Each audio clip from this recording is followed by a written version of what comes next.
আসসালামু আলাইকুম কৃষক ভাই ও বোনেরা, যে যেখানে আছেন দেশ বিদেশে শহর পল্লী প্রবাসীতে সবার প্রতি একটা আন্তরিক শুভেচ্ছা রইল আমার।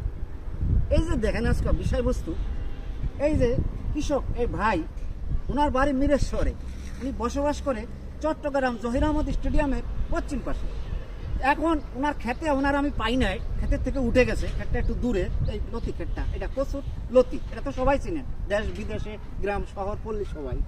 তো ভাইয়েরা, আমি কৃষক ভাইয়েরা আমি জিজ্ঞাসা করলাম যে ভাই এটি কোথায় নিতেছেন? বলে আমার ক্ষেতের থেকে আনছি।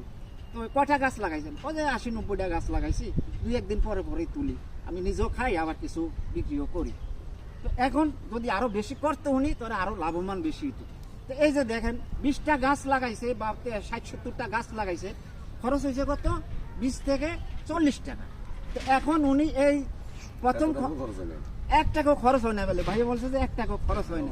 ফসল হয়েছে কেমন? আপনি খাই আরো বন্ধু বান্ধব বা কাউরে আত্মীয় স্বজন বিক্রি করেন কেজি 50 টাকা করে, যেতে যা দেয়। অনেকে অনেক বন্ধু বান্ধব এরা অনেক সময় এমনি নিয়ে যায়। তো যাও, এই যে দেখেন, এই যে একটা আনন্দ, এই যে লতিতে কি আছে? ভিটামিন সি, এ, ডি, সোডিয়াম, ক্যালসিয়াম সব আছে।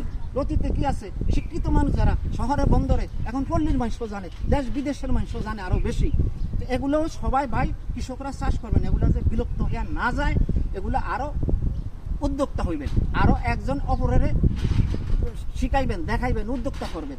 এই যে আজকে এই ভাই এইগুলা করলো, আমার থেকে কত আনন্দ লাগছে, আপনাদের থেকেও আনন্দ লাগলো। উনি সামান্য তুলছে বলছে।